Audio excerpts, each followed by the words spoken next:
The vast emptiness of space stretched before the human starship horizon, its sleek metal hull reflecting pinpricks of distant starlight.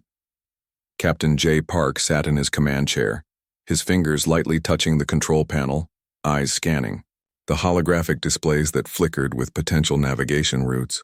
Yoon Kim, the first officer, stood beside him, her posture relaxed but alert. The bridge crew moved with a quiet precision that spoke of years of training and mutual understanding. Outside the viewport, the star system they were exploring looked unremarkable, just another collection of rocks and gas giants spinning in their predetermined orbits. Suddenly, a shimmer of light caught Jay's attention. The holographic display flickered, then revealed an approaching vessel. Its design was unlike anything in human records, all curved lines and crystalline surfaces that seemed to bend light around its structure. "Unidentified vessel approaching," announced the ship's AI in a calm, neutral tone. "Scanning in progress." Jay leaned forward, his dark eyes narrowing. Something about the approach felt different. This wasn't like the standard first contact scenarios they had trained for. On the alien ship, Commander Volax watched the human vessel with a mixture of curiosity and mild amusement. The Confederation's long-range sensors had categorized humans as a relatively new spacefaring species, technologically primitive and seemingly fragile. "Another minor species," Volax muttered to his communication officer, a tall being with iridescent skin that shifted colors with each movement. "Probably looking to establish some basic trade routes or request protection." The communication officer, named Draal, tilted his head. Something about the human ship's positioning felt unusual. Its crew seemed unnaturally calm, almost expectant. Back. On the horizon, Yoon was running her own analysis. Her fingers danced across multiple screens, cross-referencing the alien vessel's signature with their extensive database. Nothing matched exactly, but something felt familiar. "Captain," she said quietly, "the vessel's approach suggests more than a standard reconnaissance mission." Jay nodded. Years of training had taught him to trust his first officer's instincts. Her background in xenological studies and military intelligence made her observations particularly valuable. The alien ship continued its approach, closing the distance between the two vessels.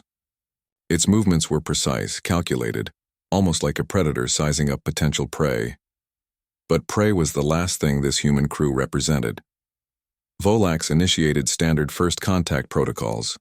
A communication beam reached out, touching the Horizon's communication systems. It was a standard greeting, something the Confederation used with hundreds of lesser species they had encountered. What happened next was anything but standard. Instead of a nervous or hesitant response, the human communication was crisp, professional, and immediately engaging.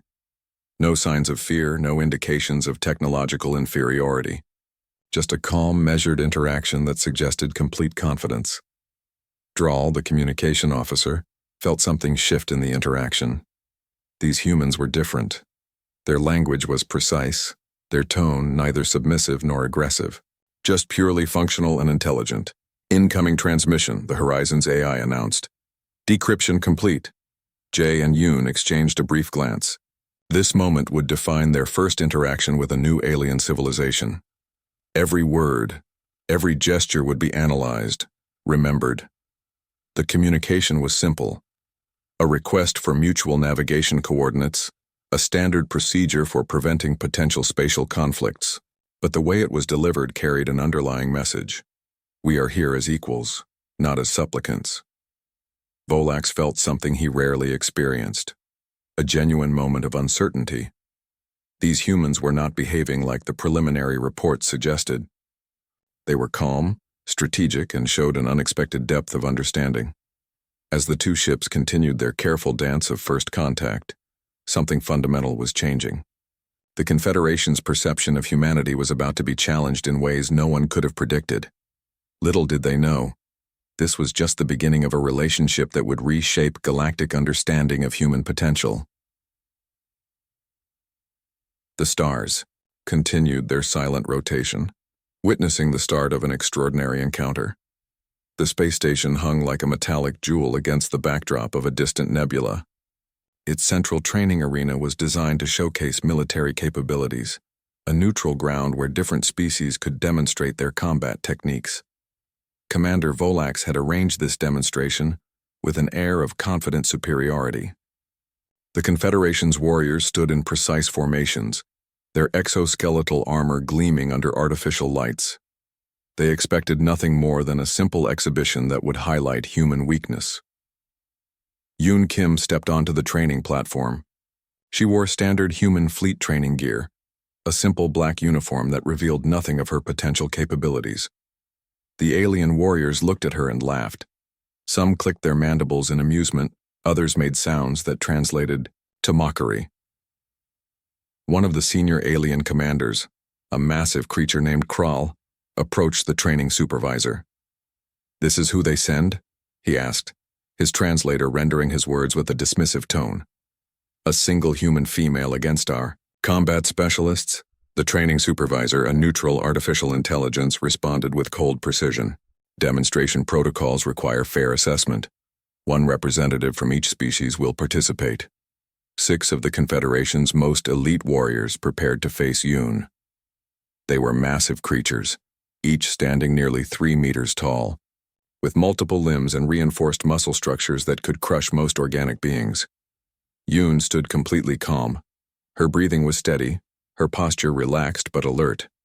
Years of training had taught her that combat was more about mental preparation than physical size. The demonstration began. The first alien warrior charged, expecting to overwhelm her with sheer mass. Yoon didn't block.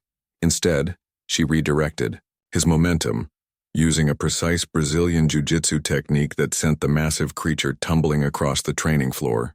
He crashed into the wall, stunned by the unexpected movement. 2 more attacked simultaneously. Their strategy involved surrounding and crushing their opponent. Yoon moved like water, sliding between their attacks, using their own momentum against them. A quick series of strikes to specific nerve clusters dropped both warriors before they could fully comprehend what happened. Commander Kral's mandibles stopped clicking. His amusement transformed into something else. Confusion, then concern. The remaining 3 alien warriors attacked with coordinated precision.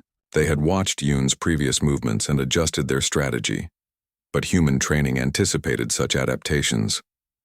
Yoon's movements became a dance of controlled violence. She used no weapons. Her hands and feet became precise instruments of neutralization. Each strike calculated, each movement purposeful. Within 3 minutes, all 6 alien warriors lay immobilized. Complete silence filled the training arena. The neutral AI's voice broke the stillness. "Combat assessment complete. Human representative. Successful neutralization of all opposing combatants. 0 injuries sustained by human participant." Volax, watching from the observation deck, felt something he rarely experienced: genuine shock. Yoon bowed slightly, a traditional human gesture of respect, then walked off the training platform as if she had done nothing extraordinary. Her movements were calm, her breathing unchanged. The Confederation's military leadership exchanged bewildered glances. Their extensive databases contained information about human physical capabilities, but nothing had prepared them for this demonstration. 1. Junior officer turned to his commander. "How is this possible?" he whispered. The commander's response was quiet but significant. They train differently, not just the body, the mind. Yoon's demonstration revealed something far more profound than physical combat skills. It showcased human adaptability, psychological resilience, and the ability to transform any situation into an opportunity. The galaxy would remember this moment, the day when everything they understood about human potential changed forever. Outside the training station, stars continued their silent rotation, witnesses to a fundamental shift in interstellar understanding. Somewhere, Captain J. Park would be receiving the mission report, a slight smile playing on his lips. Another subtle lesson delivered to those who underestimated humanity. The training demonstration was over. But its implications were just beginning. Doran sat in the dark research chamber, holographic screens surrounding him with complex data streams. His assignment was simple: understand human psychological training methods. What he discovered would change everything. Human training protocols were unlike anything in galactic records.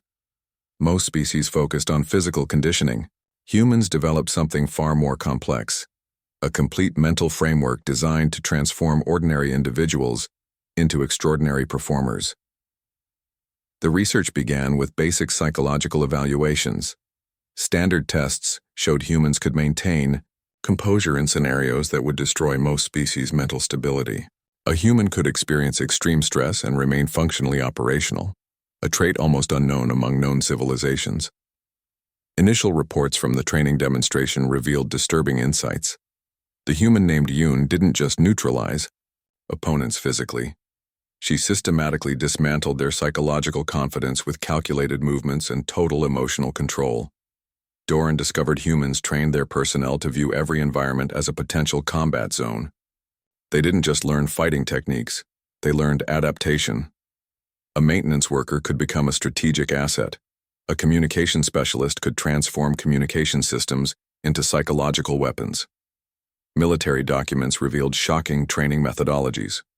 Humans deliberately created high-stress training scenarios that pushed mental boundaries. They taught their personnel to transform fear into strategic thinking. Panic was not an option. It was a weakness to be eliminated. Psychological conditioning went beyond traditional military training. Humans learned to read body language, understand subtle communication cues, and manipulate environmental factors. They could turn ordinary objects into potential defensive or offensive tools. The most disturbing discovery was how humans processed information. Where most species would collapse under complex, rapidly changing scenarios, humans became more focused. Their brains' neuroplasticity allowed them to rapidly adapt and develop new strategies in milliseconds. Training manuals showed a holistic approach. Physical training, mental conditioning, emotional regulation, and strategic thinking were integrated into a complete system.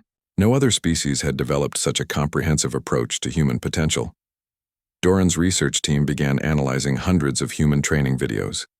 Each recording revealed layers of complexity. Humans didn't just train bodies, they trained entire psychological ecosystems. One particular training scenario caught Doran's attention. A group of human trainees were placed in a completely unfamiliar environment with limited resources.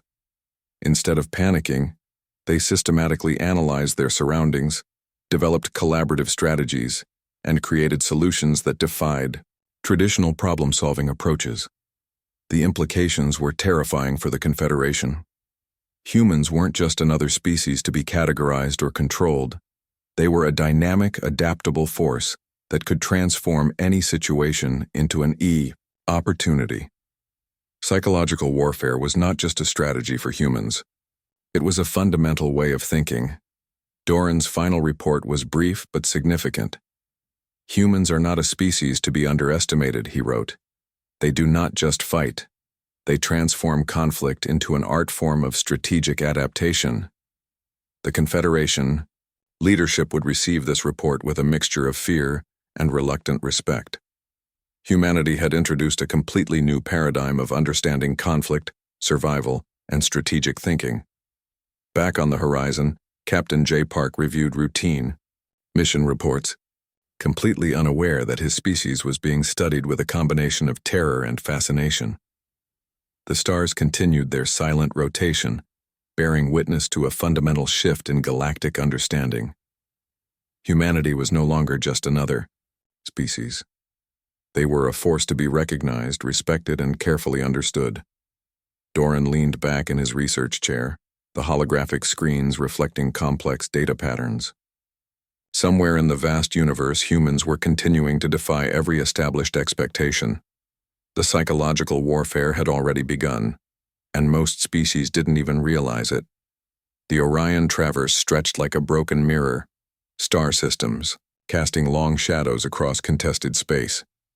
Confederation warships moved with calculated precision, believing their technological superiority would guarantee victory. Captain J. Park's fleet looked small, just 5 human vessels against 20 advanced Confederation battleships. The aliens believed this would be a simple territorial dispute, quickly resolved through overwhelming force. They were wrong. Tactical screens showed the initial engagement. Confederation commanders expected a quick surrender. Their weapons could slice through standard defensive shields. Their ships were technological marvels of destruction. What happened next would become a legendary moment in galactic military history. Jay's fleet didn't fight like traditional military units. They moved like water, using asteroid fields and stellar radiation as strategic advantages. Maintenance tools became improvised communication jammers. Emergency repair systems transformed into electronic warfare platforms. The First Confederation battleship fell not to weapons, but to a carefully orchestrated communications hack. Its own systems turned against it, creating internal chaos that led to complete system failure. 2 more ships were neutralized by strategic positioning. Human. Vessels used planetary gravity wells and radiation fields to create complex gravitational traps. The alien ships found themselves unable to maneuver, their advanced technology suddenly becoming a liability. Confederation commanders watched in disbelief. These humans weren't just fighting, they were rewriting combat strategies in real time. 1. Human communications officer used a modified maintenance frequency to introduce subtle confusion into the alien fleet's coordination systems. Suddenly, ships began receiving conflicting navigation instructions. Their perfect formation collapsed from within. Jay's strategy was simple but devastating. He didn't need to destroy every ship. He only needed to create enough psychological disruption to break their collective confidence. By the battle's midpoint, 12 Confederation ships were either disabled or completely non-operational. The remaining vessels began a hasty retreat, their technological superiority meaningless against human adaptability. No human vessel had fired a single traditional weapon. The tactical recordings would be studied in military academies across multiple star systems. Professors would analyze every moment, trying to understand how a small human fleet defeated a technologically superior force. Volax, watching from the Confederation's command center, felt something close to genuine fear. These humans were not just fighters, they were strategic transformers of conflict. Communication logs showed human crew members maintaining perfect calm, no panic, no emotional breakdown, just cold, calculated decision-making that turned every potential weakness into a strategic advantage.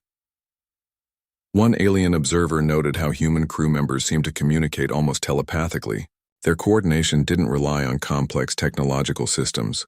It came from years of psychological training and mutual understanding. The battle lasted less than 3 standard hours.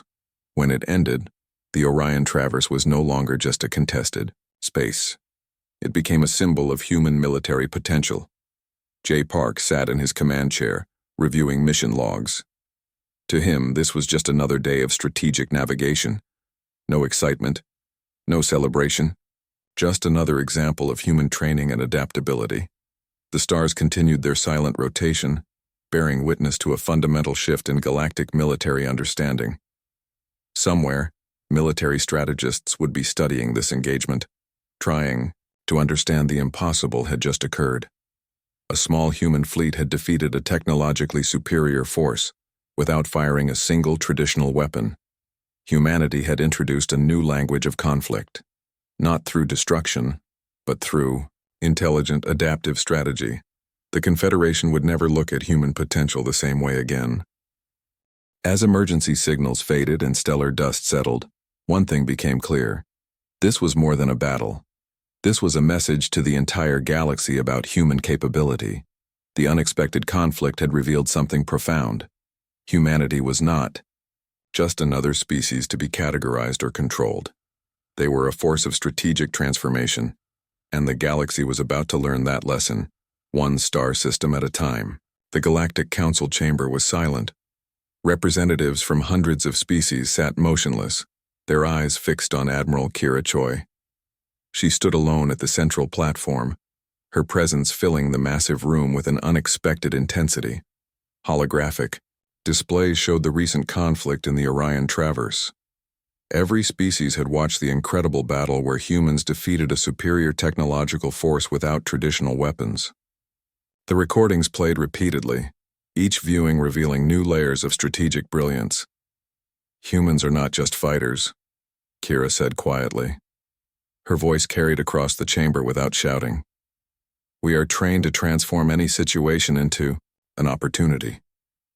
The Confederation representatives looked uncomfortable. Volax, who once viewed humans as a minor species, now sat with a mixture of respect and barely concealed fear. His previous confidence had been completely dismantled. Representatives from older, more established civilizations began requesting detailed information about human training protocols. They wanted to understand how a relatively young species could develop such complex strategic capabilities. Doran, the alien intelligence specialist who first studied human psychological training, presented extensive research. His findings showed how human training went beyond physical combat. It was a complete system of mental and emotional adaptation. The Council learned about human educational systems that prioritized critical thinking. They discovered training methods that transformed ordinary individuals into strategic thinkers. Every human was potentially a problem solver, not just a soldier. One representative asked about human weakness. Kira's response was simple and direct. "We don't see weaknesses," she explained. "We see opportunities for improvement." The galactic understanding of humanity was changing in real time. No longer were humans viewed as a young, inexperienced species. They were now recognized as a dynamic, adaptable civilization with unprecedented potential. Scientific teams requested permission to study human training methodologies. Military academies across multiple star systems wanted to understand their strategic approach. Diplomatic circles began reassessing previous interactions with human representatives. Captain J. Park watched the proceedings from a distant communication link. To him, this was just another day. The calm way he observed the event revealed exactly why humans were so unique. Complete emotional control combined with strategic thinking. The Galactic Council began drafting new protocols for interactions with human representatives. Previous condescending approaches were immediately replaced with genuine respect. Smaller species saw humans as potential allies. Larger, more established civilizations recognized them as a significant strategic force. The balance of galactic power was subtly shifting. Yoon Kim, who had first demonstrated human combat capabilities during the training exhibition, was now being requested as a strategic advisor by multiple species. Her simple demonstration had become a turning point in galactic relations. The most profound realization was not about human fighting capabilities. It was about human potential for adaptation. Humans could transform challenges into opportunities faster than any known civilization. As the Council proceedings continued, something fundamental was changing. Humanity was no longer seen as a minor species to be controlled or managed. They were recognized as a dynamic, intelligent civilization with unprecedented adaptive capabilities. The stars outside seemed to shine a little brighter, as if celebrating this moment of recognition. Kira's final statement echoed through the chamber. "We are not here to conquer," she said. "We are here to collaborate, to learn, and to grow." Representatives from different species looked at each other. The unspoken message was clear. Everything they understood about potential and capability was about to change. Humanity had entered the galactic stage, not with massive weapons or overwhelming force, but with intelligence, adaptability, and an unprecedented ability to transform challenges into opportunities. The galaxy would never be the same again. As the council session concluded, one thing became abundantly clear. Humans were not just another species. They were a force of strategic transformation that would reshape galactic understanding for generations to come. The unexpected journey had reached its most significant moment. Galactic recognition was complete.